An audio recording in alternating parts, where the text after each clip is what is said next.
Welcome to The Writing Life. I'm Steve Long. My guest today is Chris Nordquist.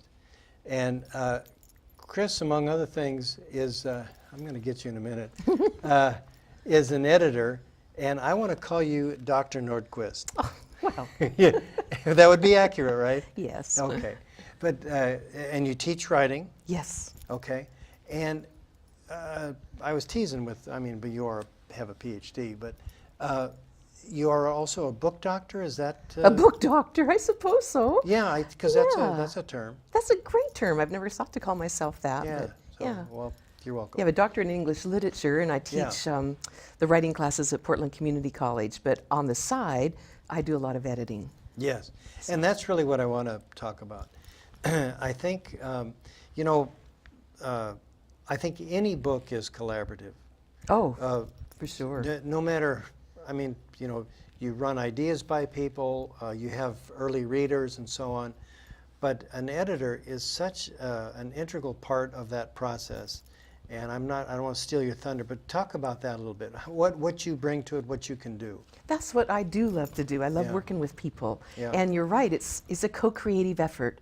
So people bring to me anything from just an idea. I know one of the books I worked on, he just had a few notes written down on Really? a legal pad. And so we talked through and just kind of interviewed. I never even met him in person. We just talked on the phone. Okay. But one of the things I love about editing is getting to know the person and really figuring out what is it they really want to say. Right. You know, what their personality is, and then I help give that shape and voice. I've also done things, at the last minute, just proofing it before it goes to publication. So anything from ghost writing, Right. which I essentially did for this one client, just got a sense of what he wanted to say and did all the writing for him, to just the final proofing. But it's that working with the person, catching their vision and sharing it. Yeah. So a couple of things. I would think, you talked about the fellow with the notes. We each interpret things in our own way. And I think that there could be a danger. Obviously, you're aware of this, and so you avoid it. But there could be a danger of saying, oh, I know what that's about, when in fact, it's not the vision that the author had. Yeah. So, so the book that you ghost wrote, is that this book, or was that a different one? Oh, that was an early book that I did. Okay. Yeah, I've done quite a range of books over the years, of course, but that was the one that I had the least to go on, just notes and conversations with him. But he was thrilled with how it turned out. So I take a lot of pride in getting to. It's real psychology, because you have to, and I feel all my years of teaching have helped that too, because I have to be a coach and an enthuser, an inspiration to my students, get them to get excited about writing. But on the other hand, I have to be the one that judges it and gives a grade at the end. So I carry both the whip and the carrot, or stick and carrot, I guess it is. So with my clients, kind of the same way, I get a sense of their personality, their ego, their goals, how far I can push them and how much I need to just encourage.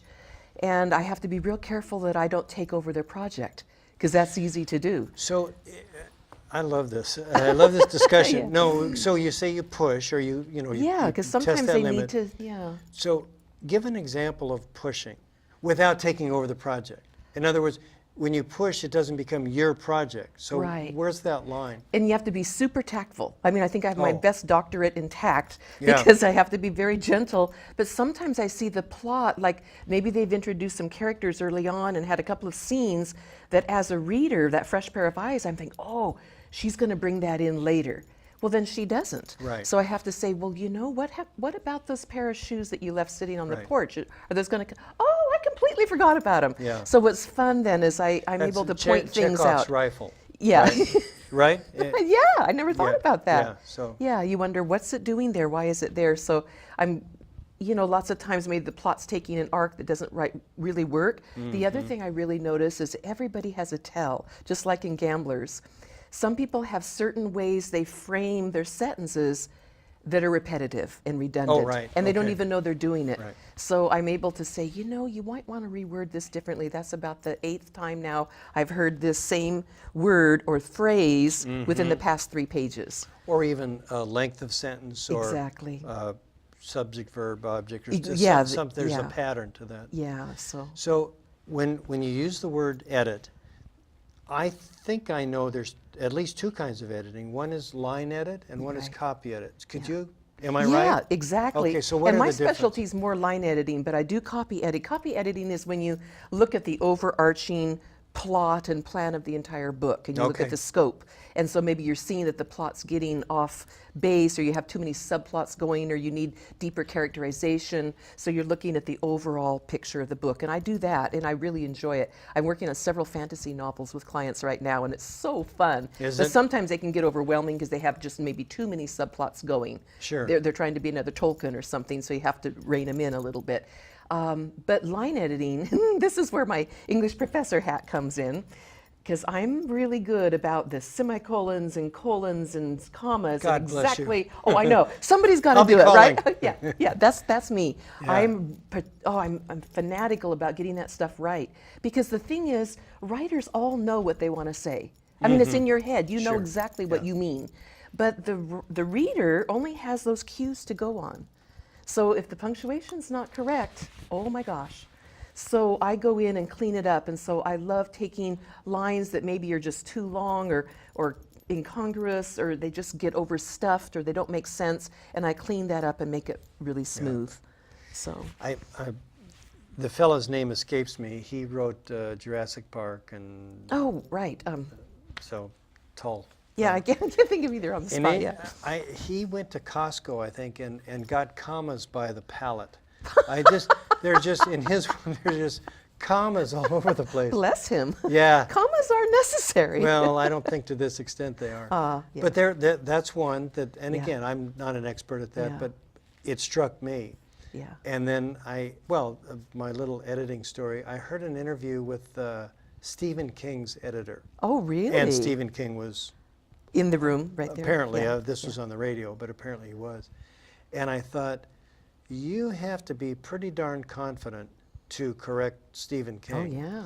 And interestingly, when the host asked King, do you listen to him? He said, absolutely. Yeah. He listens to the editor. I know most He of my said, clients do too, and Yeah. I'm really pleased because they respect it, and it does. Yeah, Yeah. yeah. Because we do know we're trying to say, but I do know. Sure. And I like that. But I have to be careful too, because again, it's all, and I always tell my clients, it's your book. Bottom line, it's your book. Right. So if they get really upset, they think I've got too many commas in there or something, then I, tone it down. And the bottom line, it's their book. So I'll back off. But usually they, after a while, I've convinced them that this is right. Oh, yeah. So, Yeah. yeah. So my previous guest is working on a novel, and I asked if he would disclose a little bit of that. And I asked him if he was comfortable. And the reason is, it really, to me, resonates with what you're saying, that I think for me, and I think most people, when you start to write something, and this is early on in the work, you're finding your way. Yeah. And if you get very too much private. feedback, it can get so muddled, and you're not sure yet. Yeah. So maybe it does become someone else's vision rather than yours, and then you're not satisfied Right. with it. So I would think that. Well, let me just ask you: does somebody bring you the work typically when it's finished, Yes.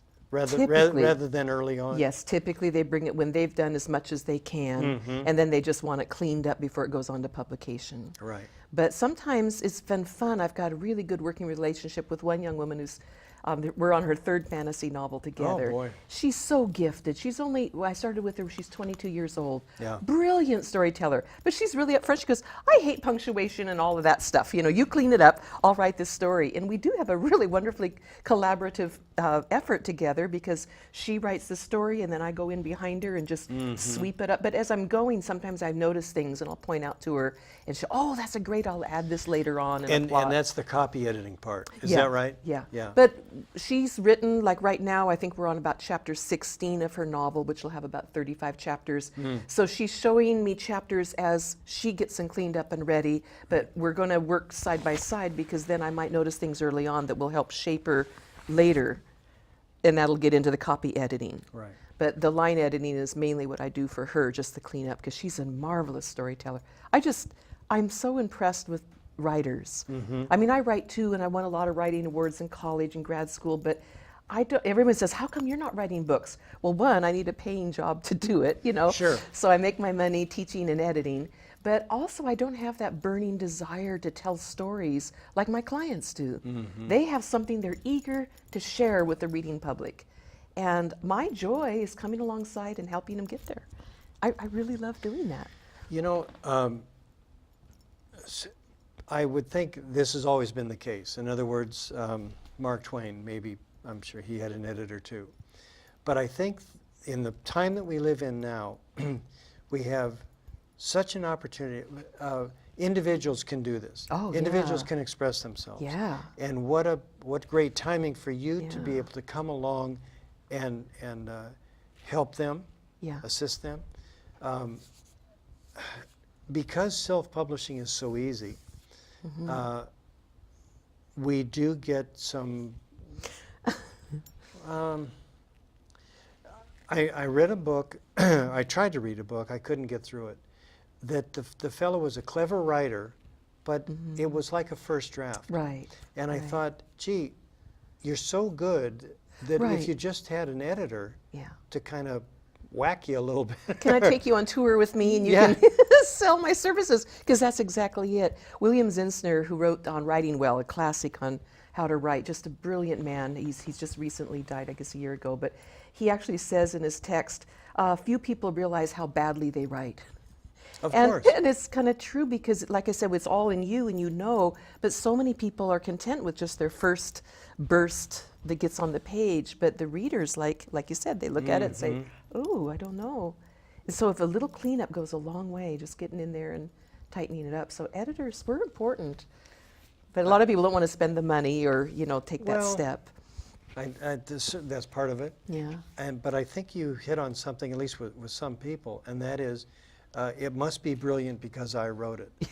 And I've been in many, many critique classes. Oh, right. And I'm in a terrific class at the moment, and everybody there brings their work to get better. That's good. That's how it should be. Yeah. Other classes I've been in, they bring their work so that they can read it, and then you'll say, gee, that's marvelous. Oh. And that's not helpful. It doesn't, Right. it doesn't go Yeah. anywhere. It's just like with my students. Like even my really super achiever students, come in, they already think they're doing A quality work. Well, I always challenge them to go even better. Sure. Because we can all improve. And so that's what I'm looking for in a client, that somebody Yeah. that wants to make it even better than it already is. Yeah. But you're right, some people are just content. They think, oh, it's on the page, it must be marvelous. Yeah. And it's, Well, I probably said this about every other show. I love writing because it's not performance art. In other words, I can write something that really isn't very good, but I'm not right. embarrassed about it because nobody has to see it. Right. And then I can work on it, Yeah. and I can work on it, and that's where you come yeah, in, yeah, and you can make it better yet. yeah. I'm trying to think of the fellow's name. It escapes me. The author, All the Pretty Horses, and Cormac McCarthy. Yeah. And it's either confidence or arrogance, but boy, he doesn't believe in, He in doesn't- punctuation. Oh, Yeah. I don't remember that so well Oh, yeah. when reading him. Yeah. Yeah, every once in a while I'll pick up a book and I think, this needed editing, And I worry, especially as an educator, I'm seeing fewer and fewer people really know. They're not teaching grammar in the lower grades now. They're not teaching punctuation. I have students in my freshman college classes that say, nobody's ever really taught me how to use a semicolon. Right. They're clueless. Right. So my mission is to, remedy that and get out there and make it right. Never But- mind diagramming a sentence. Oh, exactly. Yeah, I have a lot of students that don't know where a subject and verb, they can't even identify Right. it. And it just breaks my heart. So I'm trying to change that. Uh-huh. That I think because everybody has easy access now to the internet and they can get on and write whatever. Yeah. I'm horrified by some of the stuff I see out there. So Amen. Chris, me too. We're about out of time, Oh, but we thank went you so so much. This is fast. terrific, and Yeah. thank you for what you do. I'm going to come talk to you. appreciate that. Yeah, thank you. Thanks. Okay. Folks, that's it for the Writing Life for this day. Join us next time. If you have a suggestion for either a topic or a guest, StephenWLong.com is my website, and drop me a note. Talk to you next time. Thank you. Thanks, Chris.